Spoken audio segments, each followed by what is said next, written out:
Aujourd'hui, on est là pour les bourses MXP, pour notre projet pour aller à El Capitan l'année prochaine, donc en mai 2013.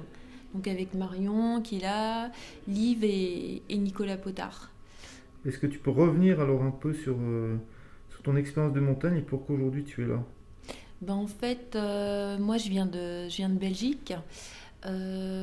J'étais infirmière là-bas, puis j'ai découvert la montagne par des stages UCPA. Et petit à petit, c'est devenu une passion. Ce qui fait que quand je bossais, quand j'avais des week-ends de libre, je descendais juste pour 2 jours là et juste pour faire de la montagne. Donc, ce qui fait que au bout d'un moment, je me suis dit que ça valait la peine de venir ici. Donc, je me suis installée ici en 2003 et je connaissais pas trop de monde au début.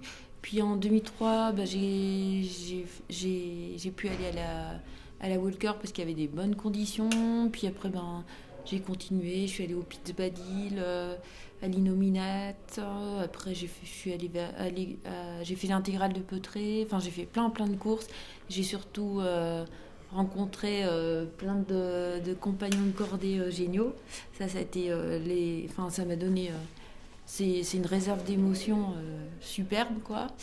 Et j'ai fait aussi beaucoup de courses, pas mal de courses en face nord et tout ça, avec des bivouacs en parois. Ça me plaisait beaucoup. Notamment, je suis allée à l'Eiger et puis je suis allée dans les Grandes Jorasses à Manitua. D'ailleurs, cette année-là, j'y suis allée 3 fois aux Grandes Jorasses. Et Manitua, c'était une superbe expérience où on a fait 4 bivouacs en parois. Et puis, là, en avril 2010, j'ai eu donc cet accident dans la face sud de l'aiguille du Midi, où il y a un gros bloc de neige qui m'a plaqué donc, contre la paroi. Et depuis, je suis en fauteuil. Voilà. Donc, après l'accident, j'ai dû passer 9 mois en centre de rééduc. Là, j'ai d'abord commencé par Saint-Hilaire, puis je suis allée à Sens-Elmoz pour me rapprocher un peu de mes amis là, et puis petit à petit, je me suis réapproprié mon nouveau corps, quoi, et je me suis adaptée à ce nouveau rythme de vie. Donc là, les amis m'ont pas mal aidé, ils m'ont emmené à la piscine et tout ça, ils sont mis à la piscine, au ski de fond pour moi. Et donc ça m'a pas mal aidé, quoi, pour bien récupérer. Et en fait, le projet d'aller à El Capitan, je l'ai eu dès le départ.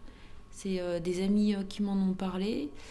Et puis là, petit à petit, avec Marion, on en parlait assez souvent. Et puis là, on s'est dit que les bourses millet, c'était bientôt là, la clôture. Du coup, on a mis le projet en forme et c'est pour ça qu'on est là aujourd'hui. Voilà. Donc, comment ça va se réaliser ce projet? Comment ça va se réaliser? C'est moi qui dis. Oui. On voulait partir mai 2013.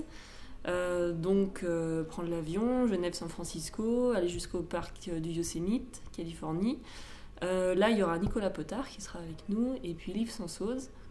Et on voulait faire Zodiac parce que le nose, c'est vrai que c'est la voie la plus mythique du parc, mais elle n'est pas assez raide. Au début, ça fait des grandes dalles. Donc, pour faire de la corde fixe, pour Vanessa, ça va un peu râper les genoux. Du coup, on s'est dit Zodiac, puis c'est un peu moins long, donc pour commencer, ce sera peut-être déjà mieux. Et c'est plus raide. Donc Zodiac, pour 4-5 jours. Donc portaledge, matos d'artif, parce qu'il y a quand même de l'A3+. Donc pour Liv, Nico et moi, ça va quand même être déjà intéressant. Il faut qu'ils bossent aussi. Hein. On bosse. Vanessa, ça va être un gros challenge pour monter. Donc le plus dur, je pense, ça va être d'aller au pied de la voie, parce que ça fait déjà un grand champ de cailloux, il va falloir la porter. Ensuite, pour faire la voie, ça va nous prendre 5 jours peut-être. Et puis redescendre de la montagne, parce que c'est encore pas gagné, il y a encore tout un sentier avec des petits rappels et tout ça. Voilà, mais tout ça, on voulait faire ça printemps l'année prochaine. Donc on recrute aussi du monde si jamais pour porter de l'eau, du matériel. Venir nous chercher au sommet. Nous encourager. Voilà, partager ça. Nous mettre des grandes banderoles dans le champ en bas pour nous encourager. Enfin, voilà, tout le monde est bienvenu. Et la prépa d'ici là? Vanessa, pour toi, ouais. Eh ben là, en fait, je vais récupérer le matos. Là, c'est une poignée Jumar adaptée avec une barre sur laquelle je vais tirer. Et ça, ce sera couplé avec un système de poulie. Donc ça, on va l'essayer en salle, le système. En fait, à chaque traction, je devrais avancer de 30 cm. Donc ça devrait faire à peu près 4000 mouvements Zodiac. Donc il y a intérêt à ce que je m'entraîne et puis qu'on règle vraiment le système pile poil. Donc là, je vais m'entraîner en salle bientôt. Et puis dans une falaise du coin, là peut-être à Balme. Et puis dans le Verdon cet automne. Et puis je vais faire de la muscu, je crois, en plus. Sinon, tu es aussi championne de ski de fond belge, hein, c'est ça, Voilà. française. Hein, Championne de France de ski de fond belge. Enfin, soit. Championne de France, mais du coup, elle n'a pas vraiment le titre de belge. Et Oui, parce que je suis belge, voilà. Championne de France. Je m'éclate pas mal là, dans ce ski de fond, surtout dans le Val Ferré où il y a de la bonne polenta. Ouais.